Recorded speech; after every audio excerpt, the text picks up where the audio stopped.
ನಮಸ್ಕಾರ. ಇದು ಸುದ್ದಿ ವಿಶ್ಲೇಷಣೆ. ನಾನು ಶಶಿಧರ್ ಭಟ್. ಕಾಂಗ್ರೆಸ್ ಪಕ್ಷದ ಒಳಗಡೆ ಕೆಲವೊಂದು ತೀವ್ರ ರೂಪದ ಬೆಳವಣಿಗೆಗಳು ನಡೀತಾ ಇದೆ.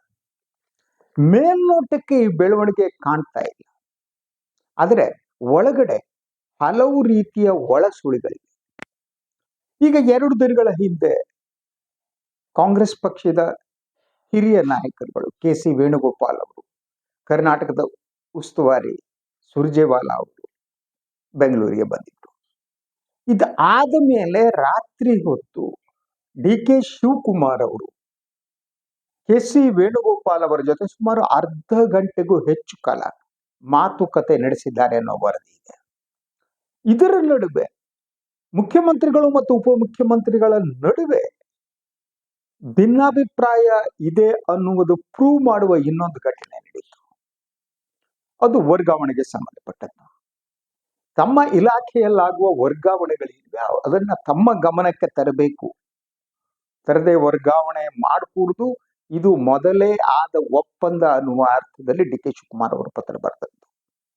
ಇದು ಬಹಳ ಸ್ಪಷ್ಟವಾಗಿ ತಮ್ಮ ಗಮನಕ್ಕೆ ತರದೆ ಮುಖ್ಯಮಂತ್ರಿಗಳು ಯಾವುದೇ ವರ್ಗಾವಣೆಯನ್ನು ಮಾಡುವಂತಿಲ್ಲ ಅನ್ನುವ ರೀತಿಯಲ್ಲಿ ಅವರು ಒಪ್ಪಂದದ ವಿಚಾರವನ್ನು ಎತ್ತಿದ್ರು.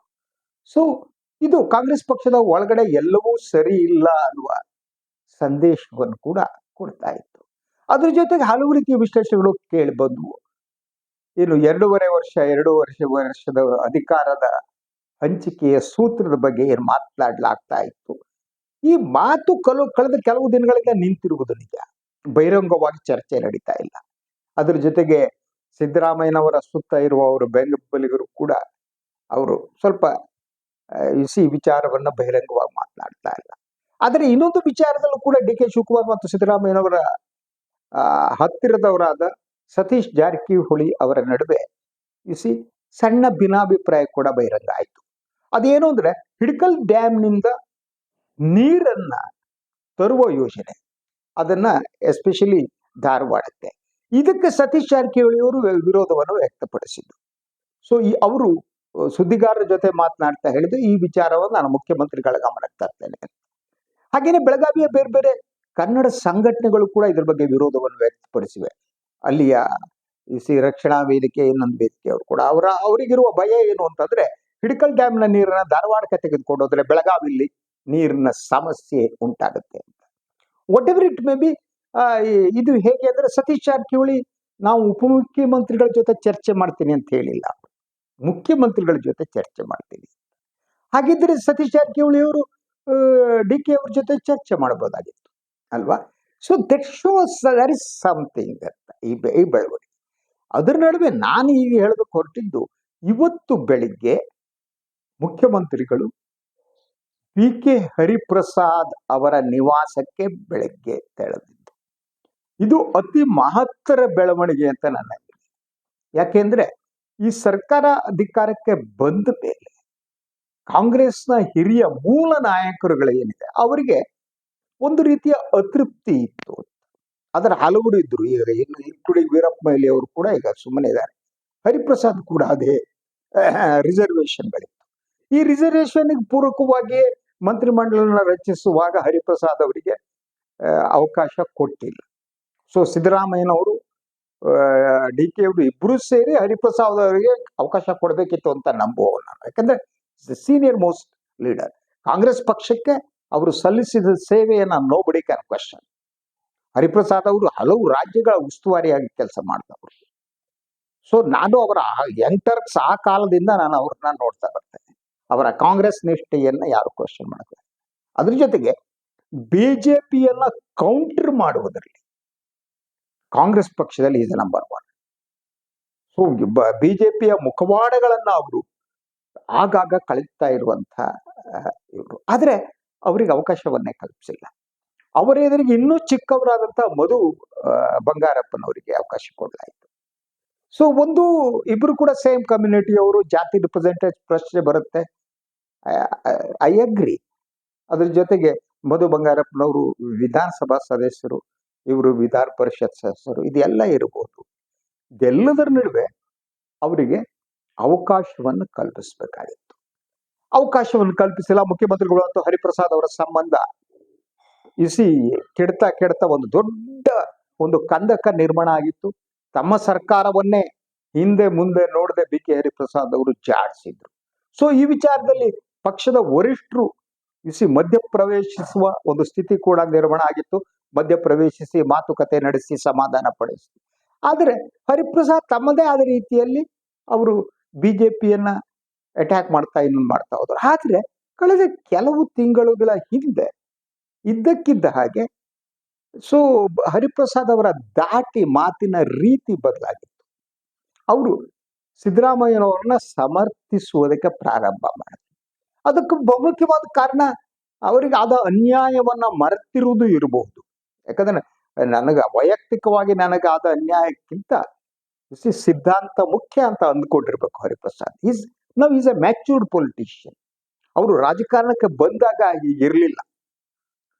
ನಮಗೆಲ್ಲ ಆ ಕಾಲದಲ್ಲಿ ನಮ್ಗೆ ಗೊತ್ತು ಹರಿಪ್ರಸಾದ್ ಅಂತನೂ ಅಂತ ನಾವೇನೋ ಹರಿ ಅಂತ ಮಾತನಾಡ್ತಾ ಇದ್ವಿ.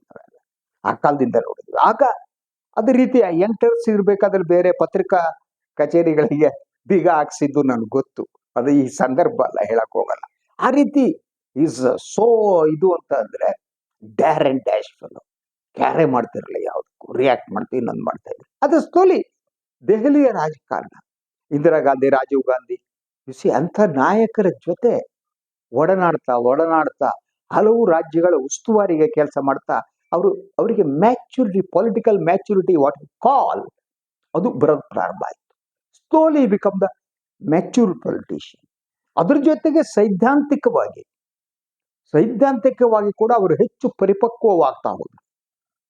ಅಂದ್ರೆ ತಮ್ಮ ಕೆಲವೊಂದು ವಿಚಾರದಲ್ಲಿ, ಕೋಮುವಾದದ ವಿಚಾರದಲ್ಲಿ ಅವರ ಇರುವ ಸ್ಪಷ್ಟತೆ ಮತ್ತು ಯಾವ ಕಾರಣಕ್ಕೂ ಕೂಡ ಇನ್ನೊಂದು ಪಕ್ಷದವರ ಜೊತೆ ಒಳ ಒಪ್ಪಂದ ಇಟ್ಟುಕೊಳ್ಳದ ರಾಜಕಾರಣಿ ಅವರು. ಅವ್ರಿಗೆ ಬಹಳ ಸ್ಪಷ್ಟತೆ ಇದೆ. ಈಗ ಏನು ಅಂತಂದ್ರೆ ನಿಮ್ಗೆ ಗೊತ್ತಿರ್ಬೋದು, ಒಳ ಒಪ್ಪಂದಗಳು ತುಂಬಾ ಇರ್ತವೆ. ಬಿಜೆಪಿ ಜೊತೆಗೆ ಒಳ ಒಪ್ಪಂದಗಳು, ಅದಕ್ಕೆ ಯಾರೋ ಹೇಳ್ತಾ ಇದ್ರು ನಾನು ಈ ದಕ್ಷಿಣ ಕನ್ನಡ ಗಲಾಟೆ ಸಂದರ್ಭದಲ್ಲಿ.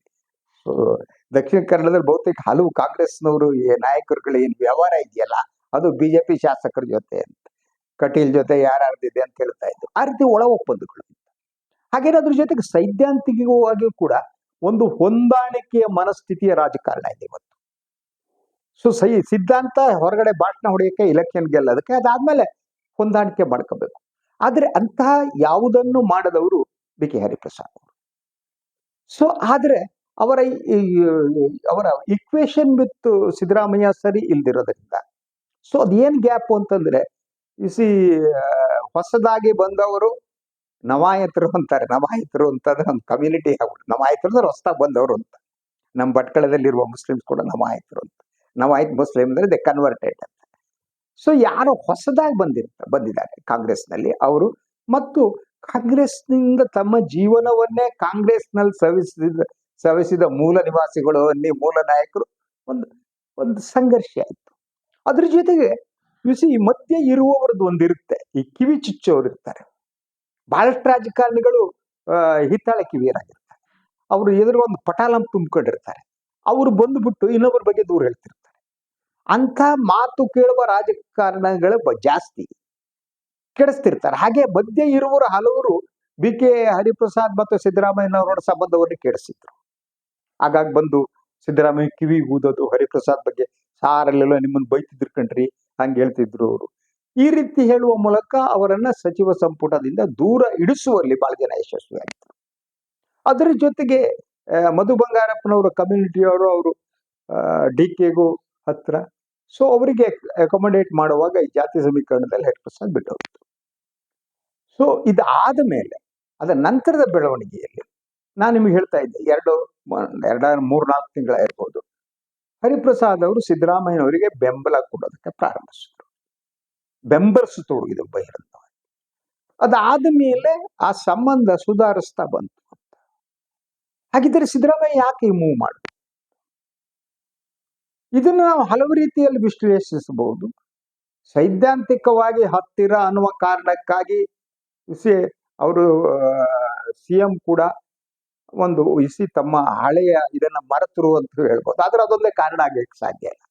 ಅದಕ್ಕೆ ಮೀರಿದ್ದು ಅಂತ ಅಂದ್ರೆ ಬಹುಮುಖ್ಯವಾಗಿ ಬದಲಾಗುತ್ತಿರುವ ರಾಜಕೀಯ ಸನ್ನಿವೇಶ ಮತ್ತು ಮುಖ್ಯಮಂತ್ರಿಯ ಸ್ಥಾನಕ್ಕಾಗಿ ಡಿ ಕೆ ಶಿವಕುಮಾರ್ ಅಧಿಕಾರ ಹಂಚಿಕೆಯ ಪ್ರಶ್ನೆಯನ್ನ ಮುಂದಿಟ್ಟಿತ್ತು. ಸೊ ಕೆ ಸಿ ವೇಣುಗೋಪಾಲ್ ಅವ್ರ ಜೊತೆ ಡಿ ಕೆ ಮಾತನಾಡಿದಾಗಲೂ ಕೂಡ ಇದೇ ಅಧಿಕಾರ ಹಂಚಿಕೆಯ ಸೂತ್ರವನ್ನ ಯಾವಾಗ ಇಂಪ್ಲಿಮೆಂಟ್ ಮಾಡ್ತೀರಿ ಅಂತ ಪ್ರಶ್ನಿಸಿದ್ರು ಅನ್ನೋ ವರದಿಗಳಿವೆ. It is yet to be confirmed, but ಆ ಮಾತು ಇದೆ ಅಂತ. ಸೊ ಆವಾಗ ಅವ್ರು ಹೇಳಿದಂತೆ ನೀವು ಸುಮ್ಮನಿರಪ್ಪ, ಈಗ ಸುಮ್ಮನಿರಿ, ದಯವಿಟ್ಟು ಮತ್ತೆ ಪ್ರಾಬ್ಲಮ್ ಮಾಡಕ್ ಹೋಗ್ಬಿಡಿ ಅಂತ ಹೇಳಿದ್ರು ಅಂತ ಹೇಳ. ಅಂದ್ರೆ ಈಗ ಏನು ವರ್ಷಾಂತ್ಯ ಬರ್ತಾ ಇದ್ದಾಗೆ ಒಂದು ಬಹಳ ಸ್ಪಷ್ಟವಾಗಿ 2.5 ವರ್ಷ ಅಧಿಕಾರ ಹಂಚಿಕೆಯ ಆಗಿದ್ರೆ ಸಿದ್ದರಾಮಯ್ಯನವರು ಡಿ ಕೆ ಅವರಿಗೆ ಅಧಿಕಾರವನ್ನು ಬಿಟ್ಕೊಳ್ಬೇಕಾಗುತ್ತೆ. ಸೊ ಅದಕ್ಕೆ ಪ್ರತಿಯಾಗಿ ಸಿದ್ದರಾಮಯ್ಯನವರು ತಮ್ಮ ಬಲ ಏನಿದೆ, ಸ್ಟ್ರೆಂತ್ ಏನಿದೆ, ಅದನ್ನ ಇನ್ನಷ್ಟು ಹೆಚ್ಚಿಸಿಕೊಳ್ಳುವ ಯತ್ನವನ್ನು ಮಾಡ್ತಿದ್ದಾರೆ ಅನ್ನೋ ಪ್ರಶ್ನೆ. ಬಹುಮಟ್ಟಿಗೆ ಇದು ಹೌದು ಅಂತ ನನಗೆ ಅನಿಸುತ್ತೆ. ಅದ್ರ ಜೊತೆಗೆ ಮುಖ್ಯವಾಗಿ ಈ ಅಹಿಂದ ರಾಜಕಾರಣ ಏನಿದೆ, ಅಹಿಂದ ನಾಯಕರನ್ನ ಒಗ್ಗೂಡಿಸುವ ಮೂಲಕ ಮಾತ್ರ ಈ ಅಧಿಕಾರ ಹಂಚಿಕೆಯ ಸೂತ್ರ ಇಂಪ್ಲಿಮೆಂಟ್ ಆಗದಂತೆ ತಡಿಬಹುದು ಅಂತ. ಅದು ಸಿದ್ದರಾಮಯ್ಯನವರ ಉದ್ದೇಶ ಇರಬಹುದು. ಯಾಕೆಂದ್ರೆ ಈ ಪ್ರಮುಖ ನಾಯಕರಾಗಿರುವ ಬಿ ಕೆ ಹರಿಪ್ರಸಾದ್ ತಮ್ಮ ಜೊತೆಗೆ ಇದ್ರೆ ತಮ್ಮ ಶಕ್ತಿ ಇನ್ನಷ್ಟು ಹೆಚ್ಚುತ್ತೆ ಅಂತ ಸಿದ್ದರಾಮಯ್ಯ ಅಂದ್ಕೊಂಡಿರ್ಬೋದು. ಯಾಕಂದ್ರೆ ದೆಹಲಿ ಮಟ್ಟದಲ್ಲೂ ಕೂಡ ಬಿ ಕೆ ಹರಿಪ್ರಸಾದ್ಗೆ ಅವ್ರದ್ದೇ ಆದ ಪ್ರಭಾವ ಇದೆ, ಅನುಮಾನ ಬೇಕಾಗಿಲ್ಲ. ಸೊ ಈ ಹಂತದಲ್ಲಿ ಬಿ ಕೆ ಹರಿಪ್ರಸಾದ್ ಅವರ ಬೆಂಬಲ ತಮಗೆ ಅಗತ್ಯ ಇದೆ ಅಂತ ಮುಖ್ಯಮಂತ್ರಿಗಳೇ ಅನಿಸಿದ್ರು. ಅದಕ್ಕೆ ಕಾರಣ ಡಿ ಕೆ ಶಿವಕುಮಾರ್ ಅವರನ್ನ ಚೆಕ್ ಮೇಟ್ ಮಾಡುವುದೇ ಆಗಿದೆ ಅಂತ ನನ್ನ ನಂಬಿಕೆ. ಅದಕ್ಕೆ ಇರಬೇಕು ಅಂತ. ಯಾಕಂದ್ರೆ ರಾಜಕಾರಣಿಗಳು ಒಬ್ಬರ ಮನೆಗೆ ಹೋಗೋದಕ್ಕೂ ಹೋಗದಿರುವುದಕ್ಕೂ ಎರಡು ಕಾರಣ ಇರುತ್ತೆ. ಅವರ ಸ್ನೇಹಕ್ಕೂ ಕಾರಣ ಇರುತ್ತೆ, ವೈರಕ್ಕೂ ಕಾರಣ ಇರುತ್ತೆ.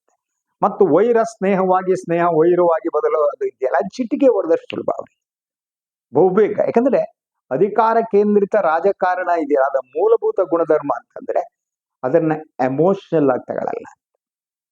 ಅವರು ಯಾವ ವಿಚಾರವನ್ನು ಎಮೋಷನಲ್ ತಗೊಳ್ಳಲ್ಲ, ಅದನ್ನ ಮಾನಸಿಕವಾಗಿ ತಗೋತಾರೆ, ಮನಸ್ಸಿನಲ್ಲಿ ತಗೋತಾರೆ. ಅಲ್ಲೊಂದು ಕ್ಯಾಲ್ಕುಲೇಷನ್ ಇರುತ್ತೆ. ಮತ್ತು ಬಹುತೇಕ ಸಂದರ್ಭ ಇಂಥ ಕ್ಯಾಲ್ಕುಲೇಷನ್ಗಳು ಮುಖ್ಯ ಆಗ್ತವೆ ಹೊರತು ನಂಬಿಕೆಗಳು ಅಲ್ಲ. ಅಥವಾ ಭೂತಕಾಲವನ್ನ ಯಾವ ರಾಜಕಾರಣಿ ನೆನಪಿಟ್ಕೊಳ್ಳಲ್ಲ. ಅವ್ ಭೂತಕಾಲವನ್ನ ನೆನಪಿಟ್ಟುಕೊಂಡ್ರೆ ಅವ್ರ ರಾಜಕಾರಣಿ ಆಗಲ್ಲ. ಭೂತಕಾಲವನ್ನ ನೆನಪಿಟ್ಟುಕೊಂಡು ಅದಕ್ಕೆ ಬದಲಾಗಿ ವರ್ತಮಾನದಲ್ಲಿ ಬೇಕಾದಾಗ ಬದಲಾಗೋದಿರುತ್ತಲ್ಲ, ಅದು ಮುಖ್ಯವಾದ್ದು. ಅದು ರಾಜಕಾರಣ. ಯಾವಾಗ ಬೇಕೋ ಆವಾಗ ಸ್ನೇಹವನ್ನು, ಯಾವಾಗ ಬೇಕೋ ಆವಾಗ ವೈರತ್ವವನ್ನು ಪ್ರದರ್ಶಿಸೋದಿರುತ್ತಲ್ಲ, ಅದೇ ರಾಜಕಾರಣ. ಸೊ ಅದರಿಂದ ಇವತ್ತಿನ ಈ ಸನ್ನಿವೇಶದಲ್ಲಿ ಸಿದ್ದರಾಮಯ್ಯನವರಿಗೆ ತಮ್ಮ ಶಕ್ತಿಯನ್ನ ಇನ್ನಷ್ಟು ವೃದ್ಧಿಸಿಕೊಳ್ಳಬೇಕು ಅಂತ ಅನ್ನಿಸಿ ಈ ಬೆಳಗ್ಗೆ ಅವ್ರು ಹೋಗಿರ್ಬೇಕು. ಸೊ ಬೆಳಗ್ಗೆ ಅವರ ಜೊತೆ ಇನ್ನೊಬ್ಬ ಸಚಿವರು ಕೂಡ ಇದ್ರು, ಜಮೀರ್ ಅಹಮದ್ ಇದ್ರು ಅಂತ ಅನ್ಸುತ್ತೆ, ಮತ್ತಿನ್ನ ಕೆಲವು ನಾಯಕರುಗಳಿದ್ರು. ಅವರ ಜೊತೆ ಸದಾಶಿವನಗರದ ಹರಿಪ್ರಸಾದ್ ಮನೆಗೆ ಹೋದ್ರು. ಹರಿಪ್ರಸಾದ್ ಸಂತೋಷದಿಂದ ಸ್ವಾಗತಿಸಿದ್ರು, ಹೂಗುಚ್ಛವನ್ನು ಕೊಟ್ರು. ಸೊ ಅಂದ್ರೆ ಇದು ರಿಲೇಷನ್, ಸಂಬಂಧ ಇಂಪ್ರೂವ್ ಆಗಿದೆ ಅನ್ನೋದ್ರ ಸೂಚನೆ ಇದು. ಅದ್ರ ಜೊತೆಗೆ ಅವ್ರ ಮಾತುಕತೆ ನಡೆಸಿದ್ರು. ಸೊ ಇನ್ನೂ ಕೆಲವು ನಾಯಕರುಗಳು ಹಿರಿಯ ಅತೃಪ್ತ ನಾಯಕರುಗಳಿಗೆ, ಅದರಲ್ಲಿ ವೀರಪ್ಪ ಮೊಯ್ಲಿ ಅವರು ಕೂಡ ಒಬ್ರು. ಸೊ ಇಂತಹ ಸ್ಥಿತಿ ಮುಂದುವರೆದ್ರೆ ಸಿದ್ದರಾಮಯ್ಯನವರು ವೀರಪ್ಪ ಮೊಯ್ಲಿ ಅವ್ರ ಮನೆಗೂ ಹೋಗ್ಬೋದು, ಗೊತ್ತಿಲ್ಲ. ಅವರು ಕೂಡ ಇವರ ಪರವಾಗಿ, ಡಿ ಕೆ ಪರವಾಗಿದ್ದವರು. ಅಂದ್ರೆ ಯಾವ್ಯಾವ ರಾಜಕಾರಣಿಗಳು ಹೇಗೆ ತಿರುಗ್ತಾರೆ, ತಮ್ಮ ಬಲವನ್ನ ವೃದ್ಧಿಸಿಕೊಳ್ಳುವುದಕ್ಕೆ ಏನ್ ಮಾಡ್ತಾರೆ ಅನ್ನೋದು ಬಹಳ ಮುಖ್ಯ ಆದ್ದು. ಹೀಗಿದ್ರ ನಂತರ ಇನ್ನೊಂದು ಪ್ರಶ್ನೆ, ಹಾಗಿದ್ರೆ ಈ ಬೆಳವಣಿಗೆ ಏನಂತಲ್ಲ ರಾಜಕೀಯವಾಗಿ ಬಿ ಕೆ ಹರಿಪ್ರಸಾದ್ಗೆ ಆಗುವ ಲಾಭ ಏನು? ಪೊಲಿಟಿಕಲ್ ರಿಹ್ಯಾಬಿಲಿಟೇಷನ್ ಅನ್ನಿ, ಪುನರ್ವಸತಿ ಅನ್ನಿ, whatever it may be, ಏನನ್ನಿ. ಹಾಗಿದ್ರೆ ಮುಖ್ಯಮಂತ್ರಿಗಳು ಏನಾದರೂ ಮುಂದಿನ ಸಂಪುಟ ಪುನಾರಚನೆಯಲ್ಲೋ ವಿಸ್ತರಣೆಯಲ್ಲೋ ಹರಿಪ್ರಸಾದ್ಗೆ ಅವಕಾಶ ಕೊಡ್ತಾರ? ಅವ್ರು ಬೇಕು ಅಂತ ಅನ್ನಿಸಿರಬಹುದು. ಇನ್ನು ಕೆಲವು ಮಾತುಗಳಿವೆ. ಏನು ದಕ್ಷಿಣ ಕನ್ನಡದಲ್ಲಿ ಏನು ಈಗ ಸರಣಿ ಹತ್ಯೆ ಇನ್ನೊಂದು ನಡೀತಾ ಇದೆ. ಆದ್ದರಿಂದ ದಕ್ಷಿಣ ಕನ್ನಡದ ಇಡೀ ಆ ಪರಿಸ್ಥಿತಿಯ ಬಗ್ಗೆ ಒಂದು ನಿಗಾ ಇಡಿ ಏನು ಅಂತ ಹೇಳಿದ್ರು ಅನ್ನುವ ಮಾತು ಇದೆ. ಇದು ಎಷ್ಟು ಮಟ್ಟಿಗೆ ಸತ್ಯ ಅನ್ನೋ ಗೊತ್ತಿಲ್ಲ. ಯಾಕೆಂದ್ರೆ ಹರಿಪ್ರಸಾದ್ ಆಕ್ಚುಲಿ ಮೂಲ ದಕ್ಷಿಣ ಕನ್ನಡದವರು, ಹಾಗೆ ದಕ್ಷಿಣ ಕನ್ನಡದ ಅದೇ ಸಮುದಾಯದಿಂದ ಬಂದವರು, ಬ್ಯಾಕ್ವರ್ಡ್ ಕ್ಲಾಸ್ ಸಮುದಾಯ, ಈಡಿಗ ಸಮುದಾಯದಿಂದ ಬಂದು. ಸೊ ಆ ಕಾರಣಕ್ಕಾಗಿ ಅವರಿಗೆ ಇಡೀ ದಕ್ಷಿಣ ಕನ್ನಡದ ನಾಡಿ ಮಿಡಿತ ಗೊತ್ತು. ಆದ್ರಿಂದ ಸೊ ಅಲ್ಲಿಯ ಪರಿಸ್ಥಿತಿಯನ್ನ ಅವಲೋಕಿಸಿ ನಿಗಾ ಇಡಿ ಅಂತಾನು ಹೇಳಿದ್ದಾರೆ ಅನ್ನೋ ಮಾತಿದೆ. ಅದರ ಜೊತೆಗೆ ಸೊ ಬಿ ಕೆ ಹರಿಪ್ರಸಾದ್ ಅವ್ರನ್ನ ಸಂಪುಟಕ್ಕೆ ತೆಗೆದುಕೊಂಡು ಸೊ ಅವರ ಇಡೀ ಅನುಭವವನ್ನ ಬಳಸಿಕೊಳ್ಳಬೇಕು ಅಂತಾನು ಮುಖ್ಯಮಂತ್ರಿಗಳು ಈಗ ಅನಿಸಿರ್ಬೋದು. ಹಾಗಿದ್ದಾಗ ಯಾರನ್ನ ಕೈ ಬಿಡ್ಬೋದು, ಏನ್ ಮಾಡ್ಬೋದು ಇಂಥ ಪ್ರಶ್ನೆ ಬರುತ್ತೆ. ಸೊ ಇದಾದ್ರೆ ಮಧು ಬಂಗಾರಪ್ಪನವ್ರು ನಾವು ಅನಿವಾರ್ಯವಾಗಿ ಬಿಡ್ಬೇಕಾಗತ್ತೆ ಆ ರಿಪ್ರೆಸೆಂಟೇಷನ್ ಕೊಟ್ರೆ. ಮಧು ಬಂಗಾರಪ್ಪನವ್ರು ಇನ್ನು ವಯಸ್ಸು ಇದೆ, ಅನುಭವ ಇದೆ, ಮತ್ತೆ ರಿಹಬಿಲಿಟೇಟ್ ಮಾಡ್ಬೋದು, ಮತ್ತು ಅವ್ರಿನ್ನು ಪಕ್ವಬೇಕು. ಅವರ ಶಾರ್ಟ್ ಟೆಂಪರ್ ಅನ್ನ ಬಿಡಬೇಕು. ಅದರ ಜೊತೆಗೆ ಅಲ್ಲೆಲ್ಲಿ ಅನಗತ್ಯ ಕಾಂಟ್ರವರ್ಸಿಗಳನ್ನ ಮಧು ಬಂಗಾರಪ್ಪ ಕ್ರಿಯೇಟ್ ಮಾಡ್ಕೋತಾರೆ. ಸೊ ಅಂತ ಸಿಚುವೇಶನ್ ಅಲ್ಲಿ ಇಂಥ what you call a seasoned politician B K Hariprasad is seasoned politician. ಅವರು ಸಂಪುಟದಲ್ಲಿ ಇದ್ರೆ ಸರ್ಕಾರಕ್ಕೆ ಇನ್ನಷ್ಟು ಶಕ್ತಿ ಬರುತ್ತೆ. ಅದ್ರ ಜೊತೆಗೆ ಸಿದ್ದರಾಮಯ್ಯನವರಿಗೂ ಶಕ್ತಿ ಬರುತ್ತೆ. ಕೇವಲ ಸರ್ಕಾರಕ್ಕೆ ಮಾತ್ರ ಅಲ್ಲ, ಸಿದ್ದರಾಮಯ್ಯನವರಿಗೂ ಶಕ್ತಿ ಬರುತ್ತೆ. ರಾಜ್ಯಕ್ಕೂ ಕೂಡ ಅವರನ್ನ ಸಚಿವರನ್ನಾಗಿ ಮಾಡೋದ್ರಿಂದ ಹೆಚ್ಚಿನ ಲಾಭ ಆಗುತ್ತೆ ಅನ್ನೋದು ನಿರಾಕರಿಸಕ್ಕಾಗಲ್ಲ. He has that capacity. ಒಳ್ಳೆ ಯಾವ ಖಾತೆಯನ್ನು ಕೊಟ್ಟರು, ಇವನ್ ಗೃಹ ಖಾತೆಯನ್ನ ಕೊಟ್ಟರು ಕೂಡ ವಿಲ್ ಬಿ ಅದನ್ನ ಪರಿಣಾಮಕಾರಿಯಾಗಿ ಹ್ಯಾಂಡಲ್ ಮಾಡಬಲ್ಲರು. ನಮ್ಮ ಇವರಿಗಿಂತ ಪರಮೇಶ್ವರ್ ಅವರಿಗಿಂತ ಗಟ್ಟಿಯ, ಯಾಕಂದ್ರೆ ಅವ್ರಿಗೊಂದು ಸ್ಟ್ಯಾಂಡ್ ಇದೆ ಹರಿಪ್ರಸಾದ್. ನೀವು ಡಾಕ್ಟರ್ ಪರಮೇಶ್ವರ್ ಬಗ್ಗೆ ಹೇಳಕ್ಕಾಗಲ್ಲ ಸ್ಟ್ಯಾಂಡ್ ಇದೆಯೋ ಇಲ್ಲೋ. ಅವ್ರು ಸ್ಮೂತ್ ಮ್ಯಾನ್, ಒಳ್ಳೆ ಮನುಷ್ಯ ಅಂತ. ಸೊ ಒಳ್ಳೆ ಮನುಷ್ಯರು ಎಲ್ಲ ಉಪಯೋಗ ಬರ್ತಾರೆ ಅಂತ ಒಂದು ಭದ್ರವಾದ ಒಂದು ಸ್ಟ್ಯಾಂಡ್ ಇದೆಯಲ್ಲ, ಆ ಸ್ಟ್ಯಾಂಡ್ ಹರಿಪ್ರಸಾದ್ ಇದೆ. ಆದ್ರಿಂದ ಅದು ಚರ್ಚೆ ಆಗಿರ್ಬೋದು. ಅದರಿಂದ ಎಲ್ಲ ದೃಷ್ಟಿಯಿಂದ ಇದು ಬಹಳ ಮಹತ್ತರ ಬೆಳವಣಿಗೆ ಕಾಂಗ್ರೆಸ್ ಪಕ್ಷದ ಒಳಗಡೆ ಎತ್ಕೊಂಡಿದ್ದೀನಿ. ಇದ್ರ ನಂತರ ಈ ಭೇಟಿ ಯಾಕಾಯ್ತು ಅನ್ನೋದನ್ನ will have to wait and see. ಭೇಟಿಯ ಉದ್ದೇಶ ಕೇವಲ ಸಂಬಂಧವನ್ನ ಸರಿಪಡಿಸೋದು ಮತ್ತು ತಮ್ಮ ಬಲವನ್ನ ವೃದ್ಧಿಸಿಕೊಳ್ಳೋದು ಮಾತ್ರ ಆಗಿದೆ, ಅಥವಾ ಹರಿಪ್ರಸಾದ್ ಅವರಿಗೆ ರಿಹಬಿಲಿಟೇಷನ್ ಮಂತ್ರಿಮಂಡಲ ತೆಗೆದುಕೊಳ್ಳೋದು ಇಂಥದ್ದು ಕೂಡ ನಡೆಯುತ್ತಾ? Will have to wait and see. ಇದು ಇವತ್ತಿನ ಸುದ್ದಿ ವಿಶ್ಲೇಷಣೆ. ಇನ್ನೊಂದು ವಿಚಾರದೊಂದಿಗೆ ಮತ್ತೆ ಬರ್ತೀನಿ. ನನ್ನ ವಾಹಿನಿಯನ್ನು ಲೈಕ್ ಮಾಡಿ, ಸಬ್ಸ್ಕ್ರೈಬ್ ಮಾಡಿ, ಬೆಲ್ ಐಕಾನ್ ಪ್ರೆಸ್ ಮಾಡೋದಕ್ಕೆ ಮರಿಬೇಡಿ. ಹಾಗೇನೆ ಸಾಧ್ಯ ಆದರೆ ಸಹಾಯ ಮಾಡಿ. ಸ್ವತಂತ್ರ ಪತ್ರಿಕೋದ್ಯಮಕ್ಕೆ ತಮ್ಮ ಬೆಂಬಲ ಇರಲಿ. ನನಗೆ ನೀವು ಬೆಂಬಲಿಸಿ, ಸಾಧ್ಯ ಇಲ್ಲ ಅಂದರೆ ನನ್ನ ಬಗ್ಗೆ ಒಂದು ತುಸು ಪ್ರೀತಿಯಾದರೂ ಇರಲಿ. ಎಲ್ಲರಿಗೂ ನಮಸ್ಕಾರ.